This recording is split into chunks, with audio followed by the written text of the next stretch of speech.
जय हिंद दोस्तों, स्वागत है आपका अपने YouTube channel maths with JD sir में। हम पढ़ रहे थे त्रिकोणमिति ट्रिग्नोमेट्री। उसका सबसे पहले हमने बेसिक पढ़ा था, उसका इंट्रोडक्शन पढ़ा था, उसके कुछ फॉर्मूले वगैरह कुछ आइडेंटिटीज है वो पढ़ी थी। उसके आगे हम एक्सरसाइज 8.1 स्टार्ट करने जा रहे हैं। उसका सबसे पहला क्वेश्चन है त्रिभुज एबीसी में बी कोई समकोण है तथा भुजा एबी और बीसी हमें दे रखी है, तो हमें उसमें फाइंड क्या करना है, sign A cos A, sign सी और कॉस सी। अब सबसे पहले तो हम क्या करेंगे, जो हमें ट्राइंगल दे रखा है उसका निर्माण करेंगे। कैसे बनेगा वो ट्राइंगल? सबसे पहले कोई त्रिभुज दे रखा है एबीसी, तो इसमें बी क्या है, समकोण है। ये वाली भुजा क्या हो जाएगी, बी हो जाएगी अपने पास। फिर ये हो गया ए, ये बी और ये सी हो गया। ठीक है, अब फाइंड कैसे करेंगे? सबसे पहले हमें भुजा हमारे पास दे रखी ए से बी कितनी देर की है, 24 सेंटीमीटर। बी से सी कितनी देर की है, 7 सेंटीमीटर। अब ए से सी हमें पहले सबसे पहले फाइंड करनी पड़ेगी। कैसे करेंगे? पाइथागोरस प्रमेय, पाइथागोरस प्रमेय से। वो क्या थी, वो सबसे पहले हमने जो वीडियो बनाया था उसमें पढ़ी थी कि कर्ण का स्क्वायर, कर्ण का स्क्वायर इक्वल लंब का स्क्वायर प्लस आधार का स्क्वायर। ये होता है पाइथागोरस प्रमेय। अब इसमें जो वैल्यू पता है उसकी वैल्यू पुट कर देंगे। लंब की पता है, लंब कितना है, बी से सी 7, 7 का स्क्वायर प्लस आधार कितना 24, 24 का स्क्वायर। अब वैल्यू फाइंड करेंगे। 7 का स्क्वायर होता है 49, 24 का होता है 576, दोनों का ऐड करने पर होगा 625। लेकिन हमें कर्ण की वैल्यू पता करनी है। कर्ण क्या है, ए से सी का स्क्वायर। अब ए से सी की वैल्यू फाइंड करनी है, तो क्या करेंगे, ये स्क्वायर हटेगा तो सामने वाले वैल्यू के अंडर रूट लग जाएगा। क्या हो जाएगा, 625। 625 किसका वर्गमूल होता है, 25 का। तो भुजा ए से सी हमें क्या मिल गई है, 25 सेंटीमीटर मिल गई। अब इस ट्राइंगल के आधार पर हमें sign A, sign C, cos A और कॉस सी की वैल्यू फाइंड करनी है। तो सबसे पहले हम क्या करेंगे, साइन ए की वैल्यू फाइंड करेंगे। अब इनकी वैल्यू फाइंड करने के लिए मैंने पिछले वीडियो में एक ट्रिक बताई थी। क्या बताई थी, लाल बटे कक्का।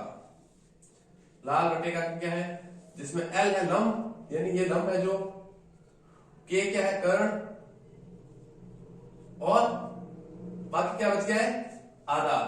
आधार को क्या लिखते हैं, ए।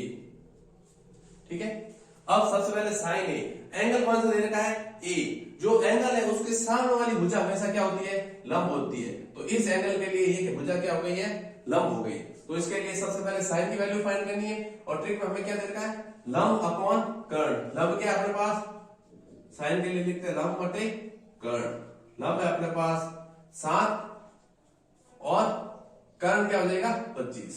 ये हो गई वैल्यू साइन ए की। साइन ए की वैल्यू क्या हो गई है, 7 बटे 25। इसके लिए अगला वाला कॉस ए। कॉस ए क्या होता है, आधार बटे कर्ण। ट्रिक में देखें तो ये आधार बटे कर्ण।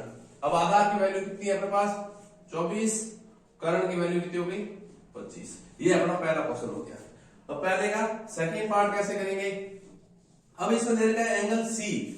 मैंने बताया था इसी वीडियो में, जो एंगल होता है, एंगल के सामने वाली भुजा हमेशा क्या होती है, लंब होती है। तो ये अब ये लंब हो जाएगा और ये वाली भुजा हो जाएगी अपने लिए आधार। अब इसको कैसे करेंगे, सेम प्रोसेस, साइन सी इक्वल लंब बटे कर्ण। लंब क्या है यहां पर लंब है अपने पास 24 और कर्ण कितना है 25। कर्ण में कोई चेंज नहीं हुआ है।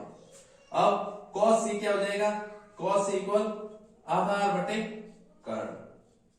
आधार की वैल्यू क्या होगी है 7 और बटे कर्ण 25। ये हो गया अपना पहला क्वेश्चन। ठीक है साथियों, अब इसके आगे वाला क्वेश्चन लेते हैं। वो क्या है वो देखते हैं आगे वाली स्लाइड में।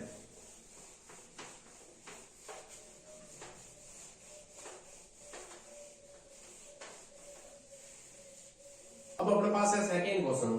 सेकंड क्वेश्चन में क्या करना है, tan p minus cot r ज्ञात करना है। उसके लिए हमें एक डायग्राम दे रखा है, क्या p q r कोई क्या है, त्रिभुज है जिसमें दो भुजाएं दे रखी है 12 सेंटीमीटर और 13 सेंटीमीटर की, और हमें आधार पता नहीं है। सबसे पहले तो हम क्या करेंगे, उसका आधार फाइंड करने की कोशिश करेंगे। आधार कैसे ज्ञात करते हैं, हमने सीखा था पाइथागोरस प्रमेय से। पाइथागोरस प्रमेय में क्या होता है, सबसे पहले पाइथागोरस प्रमेय से इसमें क्या होता है, कर्ण का स्क्वायर। कर्ण क्या है, पी आर, कर्ण का इक्वल लंब का स्क्वायर, लंब क्या है पी क्यू, पी क्यू का स्क्वायर प्लस आधा आर क्या है अपने पास क्यू आर का स्क्वायर, ये हो गया। अब जो हमें वैल्यू पता है, जो हमें जिस भुजा की वैल्यू हमें पता है उसकी हम वैल्यू पुट कर देंगे। क्या है पी आर, हमें कारण पता है कितना हो जाएगा 13, 13 का स्क्वायर प्लस पी क्यू लंब क्या है 12, 12 का स्क्वायर प्लस क्यू आर, ये हमें पता नहीं है, हमें फाइंड करना है। अब सबसे पहले क्या कर देंगे, जो वैल्यू है उसको स्क्वायर कर देंगे। 13 का स्क्वायर 169 और इसका हो जाएगा 12 का 144 क्यू आर का स्क्वायर। अब क्यू आर की वैल्यू फाइंड करनी है तो क्या कर देंगे 169 माइनस 144 कितना हो गया 25 क्यू आर का स्क्वायर। हमें क्या फाइंड करना है क्यू आर की वैल्यू फाइंड करनी है तो क्या कर देंगे, ये स्क्वायर हटेगा तो दूसरी तरफ अंडर रूट लग जाएगा, क्या हो जाएगा q r equal under root 25। ये किसका वर्गमूल होता है 5 का, तो क्यू आर की वैल्यू अपने पास क्या आ गई है 5 सेंटीमीटर। अब हमें फाइंड करना tan p, tan p कैसे फाइंड करेंगे, हमने एक ट्रिक सीखी थी लाल बट्टे कक्का वाली, लाल बट्टे कक्का। अब tan के लिए क्या होता है लंब बटे आधार, लंब बटे आधार। अब एंगल p के लिए, एंगल p कहां है यहां पर, एंगल p के लिए सामने वाली भुजा कौन सी है क्यू आर, क्यू आर है, इसका क्या हो जाएगा लंब हो जाएगा, क्या हो जाएगा लंब 5 सेंटीमीटर। आधार क्या हो जाएगा, ये वाली भुजा आधार हो जाएगी किसके लिए भुजा P के लिए, तो क्या हो जाएगा 5/12 हो जाएगा। अब हमें क्या याद करना है कॉट आर। एंगल R के लिए, एंगल R के लिए, एंगल R के लिए ये हो जाएगा लंब और ये वाली भुजा हो जाएगी आधार। और कॉट की वैल्यू क्या होती है आधार बटे लंब होती है, आधार बटे लंब। ये tan का रेसिप्रोकल होता है कौन कॉट, तो इसकी वैल्यू भी क्या हो जाएगी, इसके लिए आधार क्या है, आधार है 5 और लंब क्या है 12। अब जो फॉर्मूले जो क्वेश्चन ने बोला हमें वो सॉल्व करेंगे। क्या बोल रखा है tan p minus cot r, tan p minus cot r. हमने वैल्यू फाइंड कर ली है, वैल्यू पुट कर देंगे नॉर्मल सी। tan की वैल्यू क्या है 5/12, कॉट की भी क्या है 5/12। इसको सॉल्व करने पर क्या आंसर हो जाएगा 5/12 माइनस 5/12। किसी सेम वैल्यू में से सेम वैल्यू घटाई जाती है तो आंसर आ जाता है आपके पास 0। इसका आंसर क्या आ गया 0। अब इसके आगे वाला क्वेश्चन क्या है वो सॉल्व करते हैं।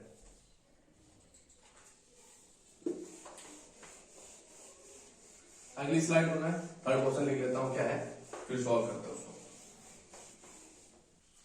अब क्वेश्चन थर्ड क्या है अपने लिए, क्वेश्चन थर्ड है यदि sin a इक्वल 3/4 हो तो cos a और tan a की वैल्यू फाइंड करनी है। सबसे पहले हम क्या करते हैं एक त्रिभुज बनाएंगे, एक त्रिभुज बना दिया।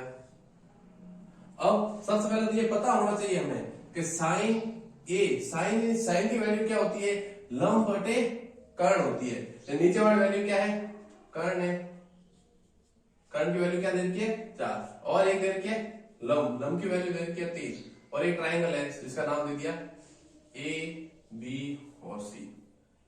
ये मैंने यहां पर ए क्यों दिया है, ए इसलिए दिया है कि साइन ए की वैल्यू देती है, सामने वाला हम नॉर्मल सही रहता है कि इसकी वैल्यू ये लंब होती है, ए की सामने वाली वैल्यू हमेशा क्या होती है लंब होती है, जो एंगल होता है उसके सामने वैल्यू क्या होती है लंब होती है। इसके लिए नॉर्मल सा बेसिक हमें पता रहे कि क्या होता है लंब वगैरह उसके लिए।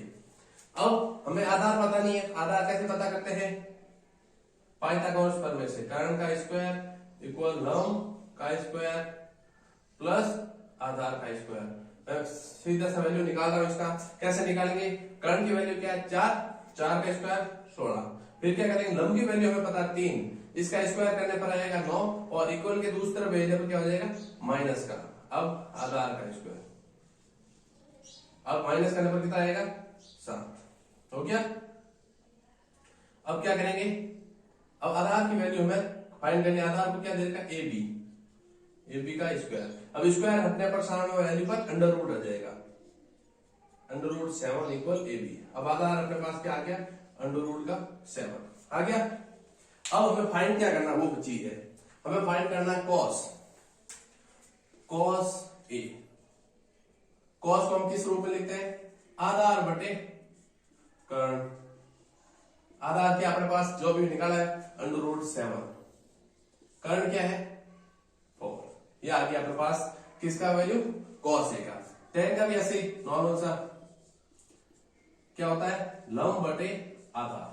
लंब क्या अपने पास 3 और आधार क्या हो जाएगा 7।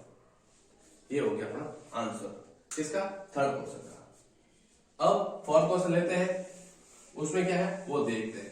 बहुत अच्छे क्वेश्चन है, सिंपल है, कोई हार्ड लेवल के नहीं है, बहुत जीरो लेवल के क्वेश्चन है, इसमें कुछ समझने जैसा नहीं है। एक बार समझ में आ गया वो और जीरो लेवल का क्वेश्चन। अब करते हैं फोर्थ क्वेश्चन। अब हम स्टार्ट करने वाले क्वेश्चन नंबर 4। क्या है इसमें 15 cot A = 8 हो तो ज्ञात कीजिए sin A और sec A। सबसे पहले तो इसको हम पढ़ेंगे एक भिन्न के रूप में। क्या हो जाएगा cot A = 8/15। cot क्या है tan का रेसिप्रोकल है, tan को लिखते हैं लंब बटे आधार, ये हो जाएगा आधार बटे लंब। ये अपने पास आधार और लंब की वैल्यू आ गई। हम एक त्रिभुज बनाएंगे, ये त्रिभुज बना दिया नॉर्मल सा। अब हमें किस किस की वैल्यू पता है आधार की, आधार है अपने पास 8 और लंब है अपने पास 15। अब एंगल कौन सा दिया है ए, तो ये वाला एंगल हमने मान लिया ए है, ये बी हो गया, ये सी हो गया। अब जो हमसे पूछा है वो सॉल्व कर देंगे। उससे पहले हमें ट्रायंगल में एक भुजा नहीं पता है वो फाइंड करेंगे। कैसे नॉर्मल सीधी वैल्यू पुट कर रहा हूं मैं। कर्ण का स्क्वायर, कर्ण क्या है AC, AC का स्क्वायर इक्वल लंब का स्क्वायर, लंब क्या है BC, BC की वैल्यू दे रखी है 15, 15 का स्क्वायर होता है 225।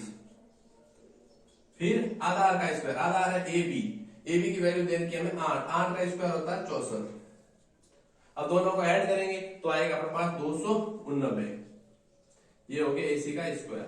हमें फाइंड करना AC, AC क्या हो जाएगा √289। 289 किसका वर्गमूल होता है 17 का, ये हो गया 17। AC की वैल्यू अपने पास आ गई 17। अब जो हमसे पूछा है वो फाइंड करेंगे। साइन A, साइन क्या होता है लंब बटे कर्ण, लंब की वैल्यू हमें दे रखी है 15 और किसकी दे पूछी है कर्ण की, कर्ण हमने निकाला अभी 17, 15/17 हो गया। अब sec, sec क्या होता है cos का रेसिप्रोकल, cos क्या होता है आधार बटे कर्ण, ये हो जाएगा कर्ण बटे आधार। कर्ण की वैल्यू हमने निकाली अभी 17 और आधार की वैल्यू है 8। ये आ गई इस क्वेश्चन का सिंपल सा आंसर। अब इससे सिंपल कुछ और नहीं है। अब इसका एक क्वेश्चन और कर लेते हैं, 5th नंबर। तो आगे वाले स्लाइड में देते हैं क्या है 5th नंबर क्वेश्चन। कुछ समझ नहीं आए तो कमेंट करके जरूर बताइएगा, ये समझ नहीं आए एक बार वापस रिवाइज करने की कोशिश करेंगे। क्वेश्चन नंबर 5 क्या दे रखा है हमारे पास कि दिया है sec थीटा = 13/12। तो त्रिकोणमिति की सभी अनुपात ज्ञात करने। पिछले वाले क्वेश्चन में तो हमें दो पूछे थे, साइन दे रखा हो तो cos और tan को दे रखा पूछा था, और tan दे रखा हो तो दूसरा कोई पूछा था। अब इसमें sec दिया और बाकी सभी 6 रेशियो होते हैं, सभी यानी 6 अनुपात होते हैं, उसमें से एक दे रखा है और 5 हमसे पूछे। तो सबसे पहले हम क्या पता होना चाहिए sec का मतलब क्या होता है, ये cos का रेसिप्रोकल होता है। cos को लिखते हैं हम आधार बटे कर्ण, तो ये हो जाएगा कर्ण बटे आधार, कर्ण बटे आधार। इसकी वैल्यू दे रखी है 13/12, यानी हमारे पास कर्ण और आधार है। तो हम ट्रायंगल बनाएंगे एक, ये बना दिया त्रिभुज, नाम दे दिया कोई भी A B और C। अब कर्ण दे रखा है 13, आधार दे रखा है 12। हम सबसे पहले क्या करेंगे लंब ज्ञात करेंगे। क्या हो जाएगा कर्ण का स्क्वायर, कर्ण का स्क्वायर इक्वल लंब का स्क्वायर प्लस आधार का स्क्वायर। अब मैं सीधी सी वैल्यू पुट करना होगा। कर्ण कितना है 13, 13 का स्क्वायर 169, फिर माइनस कर देंगे किसका आधार का, आधार का कितना होगा 144 इक्वल लंब, लंब को क्या नाम दे रखा AB, AB का स्क्वायर, माइनस करने पर आएगा अपने पास 25। अब ये वाला स्क्वायर हटकर अंडर रूट बन जाएगा, तो AB की वैल्यू अपने पास क्या आ जाएगी 25, किसका वर्गमूल होता है 5 का, तो AB की वैल्यू अपने पास आ गई 5 सेंटीमीटर। ठीक है। अब हमें क्या पूछा है सभी रेशियो पूछे हैं, तो सभी रेशियो निकाल सकते हैं आराम से। साइन का, साइन थीटा इक्वल क्या हो जाएगा, साइन थीटा इक्वल लंब बटे कर्ण, लंब क्या रहेगा हमारे पास 5, कर्ण कितना है 13, ये हो गया साइन। इसका उल्टा होता है कोसेक, cos a क्या हो जाएगा, कर्ण बटे लंब 13/5। अब sec को दे रखा है, इसका रेसिप्रोकल होता है cos, cos क्या हो जाएगा इसका रेसिप्रोकल 12/13। क्या होता है cos का मतलब आधार बटे कर्ण, आधार है अपने पास 12, कर्ण है 13। लास्ट बचा अपने पास tan वाला, tan थीटा इक्वल होता है लंब बटे आधार, लंब कितना अपने पास 5, आधार है 12। cot क्या होता है tan का रेसिप्रोकल यानी उल्टा, तो इसका क्या हो जाएगा आधार बटे लंब, आधार कितना है 12, लंब है 5। ये हो गए सभी रेशियो। ठीक है, अब ये क्वेश्चन ज्यादा बड़ा नहीं है, 1 मिनट से 1.5 मिनट उस क्वेश्चन को करने में लगता है, बस एक बात समझ में आना चाहिए करना क्या है। ठीक है, इससे ज्यादा सिंपल नहीं हो सकता, हमें ये पता होना चाहिए मेन चीज कि जो थीटा है इसके सामने वाला हमेशा लंब होता है, ये पता चल गया तो आगे वाला क्वेश्चन आराम से हो जाता है। ठीक है साथियों, अब इसके आगे वाले क्वेश्चन आगे वाले वीडियो में करेंगे। ये वीडियो अच्छा लगे लाइक शेयर और कमेंट जरूर कीजिए, और चैनल को अभी तक सब्सक्राइब नहीं किया तो सब्सक्राइब जरूर कीजिएगा, और ऐसे ही सपोर्ट बढ़े रहेगा। जय हिंद।